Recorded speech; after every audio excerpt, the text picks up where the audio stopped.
एक समय की बात है, जंगल के सभी जानवर बहुत परेशान हो गए थे क्योंकि पिछले 5 वर्षों से जंगल में वर्षा नहीं हुई थी। जंगल के सभी जानवर पानी की परेशानी से जूझ रहे थे।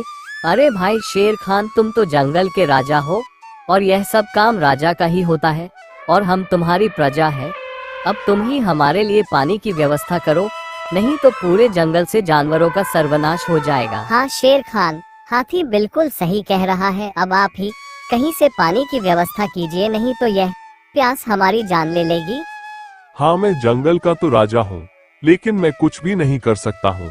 ये तो हमारे राज्य के राजा विक्रम सिंह ही कुछ कर सकते हैं और वही हमें इस पानी के संकट से बचा सकते हैं। लेकिन हमारी मदद हाथी कर सकता है, क्योंकि हाथी ने कई बार राजा विक्रम सिंह के रथ को गड्ढों से बाहर निकाला है। हाथी, तुम ही राजा विक्रम सिंह के पास जाओ और उन्हें हमारी परेशानी के बारे में बताओ। मुझे उन पर पूर्ण विश्वास है, वो कुछ ना कुछ हमारे लिए उपाय कर देंगे। और हाँ, तुम जल्द से जल्द महाराज के पास जाओ। ठीक है शेर खान, मैं कल सुबह ही राजा विक्रम सिंह के दरबार में चला जाऊंगा और उन्हें अपनी परेशानी के बारे में बताऊंगा। क्या पता वह हमारी मदद ही कर दे। और वैसे भी हम भी उनकी प्रजा के समान हैं और राजा विक्रम सिंह कभी भी अपनी प्रजा को दुख में नहीं देख सकते हैं। लेकिन दूसरी ओर राजा विक्रम सिंह मन ही मन में बहुत चिंतित हो रहे थे। क्या बात है राजा विक्रम सिंह, मैं कुछ दिनों से देख रहा हूँ आप बहुत परेशान दिखाई दे रहे हो और आपकी परेशानी मुझसे देखी नहीं जाती है। आप अपनी परेशानी मुझे बता दीजिए, क्या पता मैं आपकी कुछ मदद कर सकूं। क्या बताएं मंत्रीवार, आज पूरे 5 साल हो गए हैं, लेकिन अभी तक बरसात की एक बूंद भी धरती पर नहीं गिरी है। हमारी प्रजा के लिए भी पानी का संकट बना हुआ है। तो तुम सोचो, जंगल के सभी जानवर पानी के पीने कैसे गुजारा कर रहे होंगे। उनके पास पानी पीने के लिए कुछ भी व्यवस्था नहीं है। अगर ऐसा ही चलता रहा तो, और हमने पानी की व्यवस्था नहीं की तो जंगल के सभी जानवर मर जाएंगे और मैं ऐसा कभी नहीं होने दूंगा। अगर तुम्हारे पास कोई उपाय है तो जरूर बताइएगा मंत्रीवर। महाराज, मुझे तो कुछ समझ में नहीं आ रहा है। हम एक काम करते हैं, कल जंगल में ही चले जाते हैं और वहीं पर देखेंगे कि हम क्या कर सकते हैं।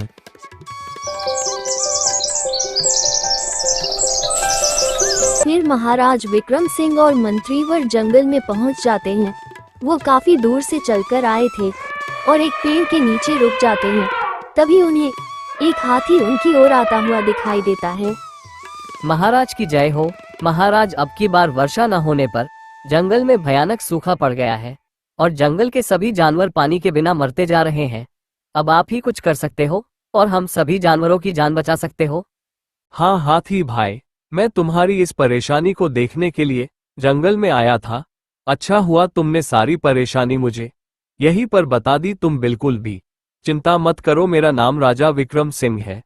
मैं आपको कुछ नहीं होने दूंगा और जल्द से जल्द जंगल में पानी की व्यवस्था कर दूंगा। फिर इतनी बात कहकर राजा विक्रम सिंह और मंत्री वहां से अपने महल की तरफ रवाना हो जाते हैं। मंत्रीवर, अब हमें ज्यादा पूंजी की आवश्यकता होगी। जंगल में सभी जानवर प्यासे हैं और उनके लिए तालाब भी बनाना बहुत जरूरी है। तो तुम एक काम करो, आज प्रजा में ऐलान कर दो कि अब की बार कर की वसूली 3 गुना ली जाएगी, ताकि हम जंगल में तालाब बना सके। ठीक है महाराज, मैं प्रजा में ऐलान कर दूंगा कि अब की बार 3 गुना कर देना होगा। अरे महाराज, ये क्या कर रहे हैं? अगर प्रजा से 3 गुना कर्ज लेंगे तो प्रजा भूखी मरने लग जाएगी। अगर राजा ने जंगल में तालाब बना दिया तो महल का सारा खजाना जंगल में तालाब बनाने में ही पूरा हो जाएगा और हमें गरीबों की तरह जीवन जीना पड़ेगा। मैं ऐसा कभी नहीं होने दूंगा। मुझे कुछ ना कुछ तो इस विषय में उपाय करना ही होगा। फिर अगली सुबह सैनिक प्रजा से खजाना लेने में लग जाती हैं और 3 गुना कर्ज लेने लग जाती हैं। अरे हमें बता दो कि राजा विक्रम सिंह हमसे 3 गुना कर्ज क्यों ले रहे हैं? हम उनकी प्रजा है और हमें जानने का अधिकार भी है। अरे हमें जानकर क्या करना है? हमें राजा विक्रम सिंह पर पूर्ण विश्वास है। अगर वह हमसे 3 गुना कर्ज ले रहे हैं तो उन्होंने हमारे लिए कुछ अच्छा ही सोचा होगा। पूरी प्रजा को राजा विक्रम सिंह पर पूर्ण विश्वास था, क्योंकि राजा विक्रम सिंह अपनी प्रजा का बहुत अच्छे से ख्याल रखते थे और उनके दुख में उनका सहारा भी बनते थे। लेकिन ये सब कुछ मंत्री को मंजूर नहीं था। वो राजा विक्रम सिंह को मारने की प्लानिंग करने में लग जाता है। उसे पता था कि अगर राजा विक्रम सिंह जंगल में तालाब बना देंगे तो उनकी सारी संपत्ति पूरी हो जाएगी और राजमहल में कुछ भी नहीं बचेगा। फिर अगली सुबह भी हो जाती है और मंत्री चुपके से राजमहल से निकलकर जंगल में एक तांत्रिक के पास चले जाते हैं और उन्हें सारी घटना बता देते हैं। अगर तुम यह मेरा काम कर दोगे तो बदले में मैं तुम्हें इस राज्य का मंत्री बना दूंगा और मैं इस राज्य का राजा बन जाऊंगा। फिर हम एक शहंशाहों की जिंदगी जिएंगे।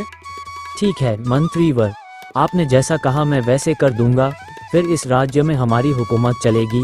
मंत्री ने अपने जाल में तांत्रिक को भी फंसा लिया था और वह दोनों उस काम में लग जाते हैं जो उन्हें करना था। फिर मायावी तांत्रिक और मंत्री दोनों राजा विक्रम सिंह के महल में पहुंच जाते हैं।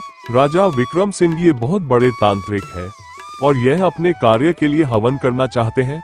अगर यह हवन अच्छे से पूर्ण हो गया तो जंगल में तालाब बनने से कोई नहीं रोक सकता है और कोई भी दुविधा हमें रोक नहीं सकती है। ठीक है मंत्रीवर, मुझे आप पर पूर्ण विश्वास है। आप हवन की तैयारी शुरू कर दीजिए। ठीक है महाराज, मैं ये हवन कल ही करना चाहता हूँ, लेकिन इसके लिए मैं आपको छोटा सा कष्ट देना चाहता हूँ। आपको कल सुबह काली पर्वत पर एक लाल रक्त का अश्वगंधा का फूल होता है, वह तोड़कर लाना होगा, क्योंकि उस फूल के बिना ये पूजा करना संभव नहीं होती है और जिसके लिए पूजा की जाती है उसी को यह फूल लाना पड़ता है। ठीक है तांत्रिक, मैं कल सुबह ही काली पहाड़ी पर चला जाऊंगा और आपके लिए अश्वगंधा का फूल ले आऊंगा। आप चिंता ना करें। फिर अगली सुबह भी हो जाती है। राजा विक्रम सिंह काली पहाड़ी पर जाने के लिए रवाना हो जाते हैं और राजा विक्रम सिंह के पीछे पीछे उनके मंत्री भी चल पड़ते हैं।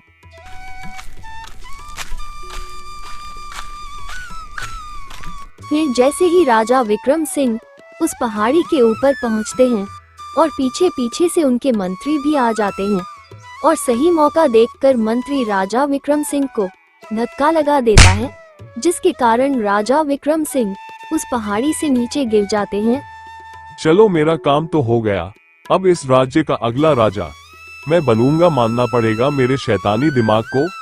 फिर मंत्री राजमहल में पहुंच जाता है और सारी बात उस तांत्रिक को बता देता है। वो दोनों बहुत खुश हो जाते हैं और उन्होंने अपने आप को राजा भी समझ लिया था। लेकिन दूसरी ओर राजा विक्रम सिंह काली पहाड़ी से नीचे नहीं गिरे थे, वो किसी टहनी को पकड़ लेते हैं और गिरने से बच जाते हैं। फिर राजा विक्रम सिंह जंगल में पहुंच जाते हैं और उन्हें एक तपस्या करते हुए साधु बाबा दिखाई देते हैं। अरे तुम तो राजा विक्रम सिंह हो, और तुम्हारे शरीर पर चोट के निशान कहाँ से आए हैं? फिर राजा विक्रम सिंह पूरी बात साधु बाबा को बता देते हैं। साधु बाबा एक बहुत बड़े साधु थे और उन्होंने अपने अंतर तपोबल से राजा के बारे में सारी जानकारी ले ली थी। अच्छा तो ये बात है राजा, मैं तुम्हें एक सलाह देना चाहता हूँ। तुम अपने मंत्री और उस मायावी तांत्रिक को मौत की सजा सुना दो, अन्यथा वो तुम्हारी जान भी ले सकते हैं। ठीक है साधु बाबा, मैं आपकी बात को समझ गया हूँ। आप जैसा कहोगे मैं वैसे ही करूँगा, और मैं ये भी समझ गया कि अपने लोग हमेशा धोखा देते हैं। तभी वो दोनों तांत्रिक और मंत्री बातें कर रहे थे, तभी वहाँ पर राजा विक्रम सिंह पहुँच जाते हैं। सैनिकों, इन दोनों को अभी बंदी बना लो और इन्हें हाथी के पिंजरे में डालकर इन्हें कुचलवा दो। और फिर पूरा 1 महीना बीत जाता है और राजा विक्रम सिंह जंगल में एक बड़ा सा तालाब बना देते हैं और उसमें पानी की व्यवस्था हो जाती है। सभी जानवर बड़ी खुशी से झूम रहे थे और उन सबको देखकर राजा विक्रम सिंह भी बहुत खुश हो जाते हैं।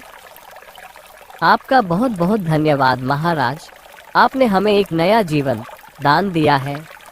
एक सच्चा राजा वही होता है जो अपनी प्रजा का ध्यान रखता है।